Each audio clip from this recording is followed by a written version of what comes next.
अस्सलाम वालेकुम, मैं हूं अब्दुर्रज़ाक और आप देख रहे हैं मेरा यूट्यूब चैनल अब्दुर्रज़ाक ऑफिशियल। अगर आप हैं हमारे चैनल पे नहीं तो हमारे चैनल को सब्सक्राइब और वीडियो को लाइक कर दीजिएगा, शुक्रिया। आपको आवाज़ बहुत ज़्यादा आ रही होगी, एक तो मोटर की आवाज़ आ रही होगी और दूसरा ये पानी जो चल रहा है इसकी आवाज़ आ रही होगी।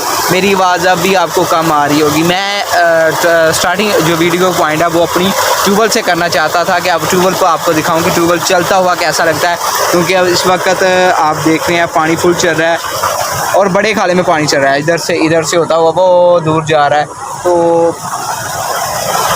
तो बताने का मकसद ये है कि ये हमारा ट्यूबवेल है जो गांव के बिल्कुल पास है। ये हमारा गांव है और ये इसका जो मीटर वगैरह, ये इसका ट्रांसफार्म है और वो सारा सिस्टम वगैरह चल रहा है। तो ये पास ही गांव है, तो गांव के बिल्कुल करीब ही हमारा ट्यूबवेल है। और ये हमारे पीछे हमारी पहली फसल है जो कमाद की हमने काश्त की हुई है। ये अब आखिरी इख्तिताम पर है, क्योंकि ये एक साल इसका पीरियड होता है, वो साल मुकम्मल हो गया। सर्दियों में काश्त किया था और सर्दियों में इसकी कटाई होगी इंशाल्लाह। और ये कमाद है और कमाद की जो वैरायटी है वो इंडियन वैरायटी है, बड़ी अच्छी वैरायटी है। तो इसकी कटाई भी सर्दियों के दरमियान में ही हो जाती है। तो बताने का मकसद ये है कि ये हमारी जो गांव के पास ये पहली जो है ना हमारी फसल है, कमाद से शुरू होती है। ये जो कमाद मैं आपको बता रहा था वो सिर्फ़ 1 एकड़ हमने काश्त किया है, वो वहाँ से वहाँ तक है। आपको दिखाई यहाँ वहाँ तक है, बस 1 एकड़ है। एक बेग इधर है और दूसरा बेग दूसरी साइड पे है, जिसे हम 1 किला बोलते हैं। और ये बाकी मूंजी की काश्त की हुई है, कायनात काश्त की हुई है। ये तकरीबन 20 एकड़ हमने कायनात की फसल जो है ना वो धान की फसल काश्त की होती है। और ये मूंजी है। मूंजी का मैं आपको बता देता हूँ कन्फर्म कि कायनात की हमने मूंजी 20 एकड़ काश्त हुई है, बाकी हमने मक्की काश्त हुई है, वहाँ भी आपको लेकर चलूँगा। अभी मैं आपको सारी डिटेल जो बताऊँगा वो कायनात जो हमने धान की फसल काश्त की है उसके बारे में पूरी डिटेल आपको बताऊँगा कि इसके क्या इसके प्रोसीजर होती हैं, ये किन दिनों में तैयार हो जाती है, आपको बताता हूँ। अभी मेरे साथ रहिएगा। अभी जी मैं आप धान की फसल की जो मुख्तलिफ मराहिल हैं वो आपको बताऊंगा। अभी मैं धान की फसल के दरमियान से ही चल रहा हूँ, वो आपको मैं मराहिल जो हैं वो बताता हूँ। वो ऐसे है कि सबसे पहले ज़मीन की तैयारी, वो तो आम लोगों को पता ही है कैसे तैयारी की जाती है, वो सारी तैयारी की जाती है।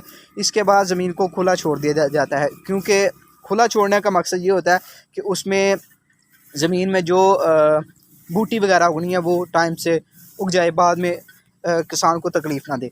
वो जब उग जाती है फिर एक से एक सीन लगाई जाती है अच्छे तरीके से, बाद में पानी छोड़ दिया जाता है। पानी इजाफी तौर पर छोड़ा जाता है ताकि कद्दू जो है ज़मीन के अंदर जो हल चलाए जाते हैं वो अच्छी तरह चले और पानी का डालने का मकसद ये होता है कि ज़मीन नरम हो जाए और इसमें जो डेले वगैरह हों वो तमाम के तमाम खुर जाएं। तो आपको मैं बैठ के बताता हूँ। तो उसके बाद जो मराहल होता है वो पनीरी लगाना होता है। पनीरी सबसे पहले तकरीबन 1 माह पहले ही काश्त कर ली जाती है। वो कैसे की जाती है वो भी आपको बताता हूँ, पहले वो बताता हूँ फिर बाद में बताता हूँ। वो ऐसे होता है कि ज़मीन को हमवार किया जाता है अच्छे तरीके से, कोई जड़ी बूटी वगैरह ना हो। उसके बाद ज़मीन के अंदर हम जो है ना वो बीज के 2 मराहिल हैं, एक वही कद्दू करके और दूसरा होता है कि आप बीज खिला दें। उसके बाद उसमें 1 तय या 2 तय रूढ़ी वगैरह या आपको स्वाह मिल जाए, वो अच्छी बेस्ट होती है, वो डाल दें ताकि वो इसका इस्तेमाल सिर्फ वो इसलिए होता है कि जब पनीरी को उखाड़ा जाए ना आसानी के साथ, पनीरी की जो जड़ होती है वो टूटे ना, आसानी के साथ उखड़ जाए। उसके बाद उसे गुच्छियों के तरह रख लिया जाता है। इसके बाद जो कद्दू जिसे बोलते हैं वो तैयार हो जाए। कद उर्दू का लफ्ज़ है कद। कद का मतलब होता है कि गारा वगैरह बन जाए। उसके बाद पनीरी लगाई जाती है। 1 गिट का फासला मैक्सिमम होता है, ये मैं आपको बता देता हूँ। ये देखें, ये 1 गिट का फासला है, आप देख रहे हैं ना, 1 गिट का फासला है। तो 1 गिट का फासला इसलिए रखा जाता है ताकि जब ये जो मूंजी का बूटा है ना बूटा करने लगे, इसकी जड़ें जो है वो आपस में साथ जुड़े ना, अच्छी तरीके से बूटा अपनी परवरिश पाए। तो इसके बाद ये होता है कि जो हमने पनीरी का एक पौधा लगाया होता है मूंजी का, वो आस्ता आस्ता पहले जो पनीरी लगाता है वो साइड से मरोड़ के लगाता है, वो जो पौधा आता है ना वैसे मुरझा आ जाता है। उसके बाद वो अच्छे तरीके से 15 दिनों में खड़ा हो जाता है। खड़ा होने के बाद वो पानी ज़्यादा इस्तेमाल करना शुरू हो जाता है, पानी फिर ज़्यादा लगने शुरू हो जाते हैं।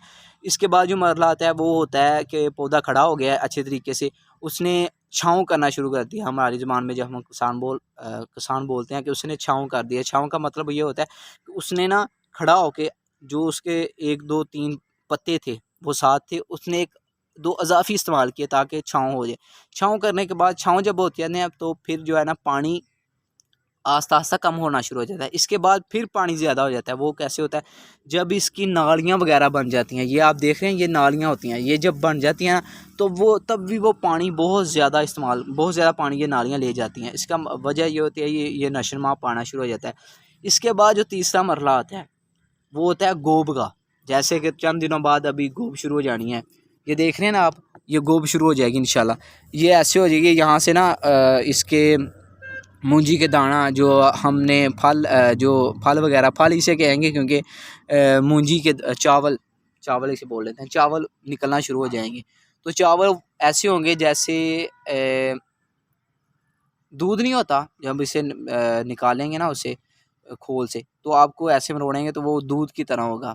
ये ऐसे ही पानी से परवरिश पाते हैं। बाकी जो हम खाद वगैरह पेस्टिसाइड इस्तेमाल करते हैं वो उसे कुदरत के निज़ाम से बन जाते हैं।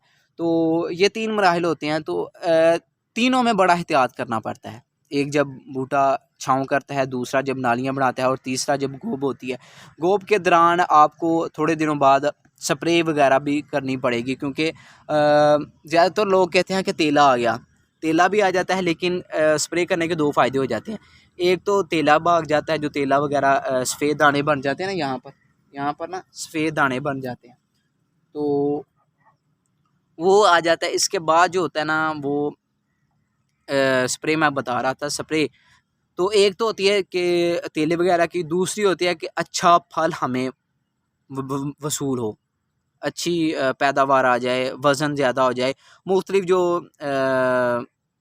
तुसी कारकुन आते हैं वो मुख्तलिफ तरीके से बताते हैं कि आपका फल ऐसे हो जाएगा, आप धान की फसल में इतना इजाफा हो जाएगा, इतना इजाफा हो जाएगा, मुख्तलिफ बताते हैं। वो भी उन्होंने भी ज़ाहिर बात है कि अपनी दवाई वगैरह सेल करनी होती है, इसलिए वो आपको बताते हैं कि मुख्तलिफ। ये थे आपको मूंजी के मराहिल मैंने आपको बताए थे। अब मैं आपको लेकर जाऊँगा अपनी जो मक्की हमने काश्त की हुई है। 2 तरह की मक्की काश्त की हुई है, एक अगस्ता काश्त की हुई है और दूसरा है Y30Y87, 30/87। वो भी आपको मैं दोनों ही बताऊंगा। एक तो बिल्कुल तैयार है सिट्टा उसका, और दूसरा उसका ना ज़हर वगैरह डालना है। ज़हर कल इंशाल्लाह डालेंगे, वो भी आपके साथ वीडियो शेयर करूंगा लाजमी इंशाल्लाह। जी तो welcome back my YouTube channel Abdurrazzaq official. आपको पहले मैंने रिव्यू सारा बताया था राइस की, धान की फसल के बारे में। अब मैं आपको मुकम्मल डिटेल दूंगा मक्की की फसल के बारे में। और जो भी किसान लोग हैं वो मेरे साथ जुड़े रहेंगे, आपको मुकम्मल इन्फॉर्मेशन दूंगा, लेकिन शॉर्टकट, क्योंकि पहले भी वीडियो काफ़ी लंबी हो गया। अब मैं थोड़ा सा शॉर्टकट दूंगा। तो शॉर्टकट ये है कि ये जो आपने मक्की काश्त की हुई है, इसे इसका जो बीज है वो है अगस्ता।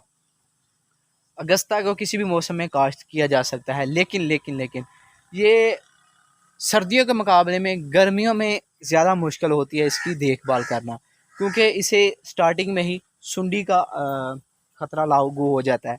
सुंडी इसको ना पड़ जाती है। तो सुंडी क्या करती है आपको मैं बताता हूँ। अभी आप पता देखें, ये आपको पता दिखाई दे रहा है ना, ये वाला, ये सुंडी, ये तकरीबन 5 से 6 मरतबा हमला करती है। जब हम इसे बोलते हैं कि छिले के दिन क्या होते हैं, 1 माह 15 दिन मैक्सिमम होते हैं लाजमी होते हैं।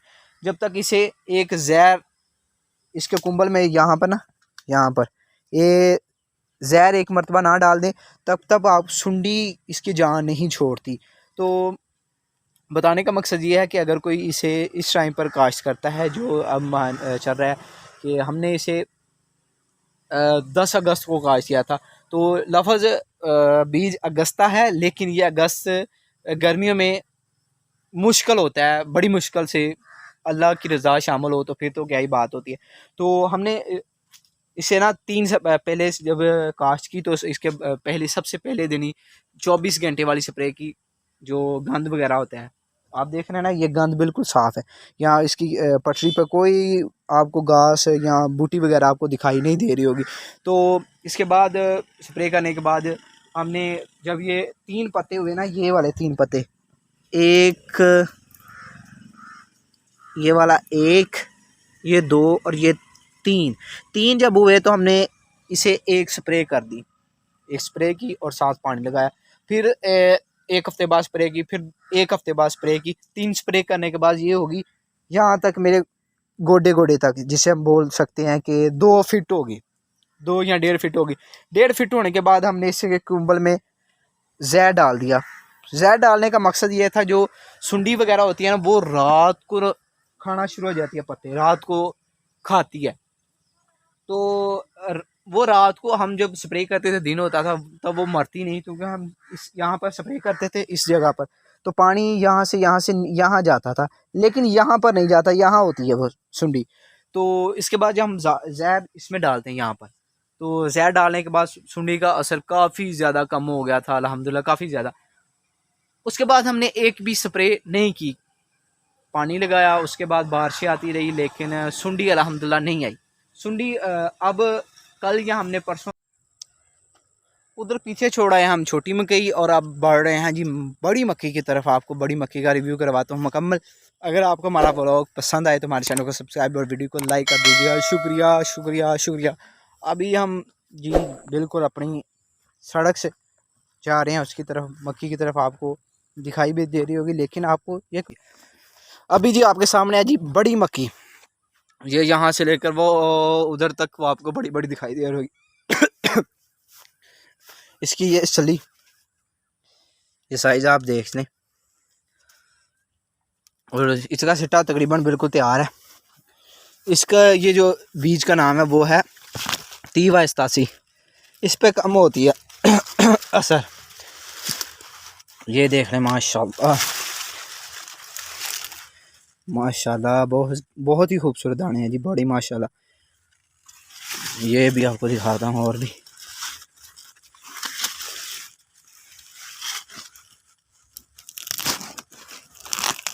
माशाल्लाह पूरे दाने जी आखिर तक। तो उम्मीद करता हूँ कि आपको हमारी वीडियो पसंद आई होगी। आपको हमने ये अभी ये 3 ही फसलें हमने काटी है, एक कमाद, दूसरी मक्की और तीसरी धान, राइस, मूंजी वगैरह।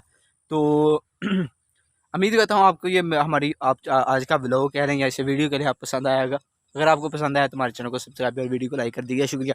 और बताएं जी, हम क्रिकेट पे आ जाते हैं। क्रिकेट भी लाजमी है, क्योंकि मैं एक स्पोर्ट मैन भी हूँ और एक किसान का बेटा भी हूँ। अभी स्टडी वगैरह एंड कर दी है, क्योंकि ब्लॉगिंग करनी है। इंशाल्लाह अच्छी अच्छी वीडियो लेकर आनी है।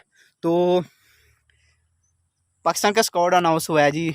बहुत से लोग कह रहे हैं कि यार वही इफ्तिकार, वही चाचू इफ्तिकार, वही खुशदिल शाह, लेकिन फ़खर जमान को जब में ले गया, शान मकसूद को इंटर किया। अच्छी टीम होगी। मेरा पैगाम सिर्फ यही है कि आप पाकिस्तान टीम को सपोर्ट करें। इस वीडियो का एंड करते हैं। अगर आपको हमारी वीडियो पसंद है तो हमारे चैनल को सब्सक्राइब कीजिएगा, वीडियो को लाइक कर दीजिएगा, शुक्रिया। और मिलेंगे नेक्स्ट वीडियो के साथ। अल्लाह हाफिज़।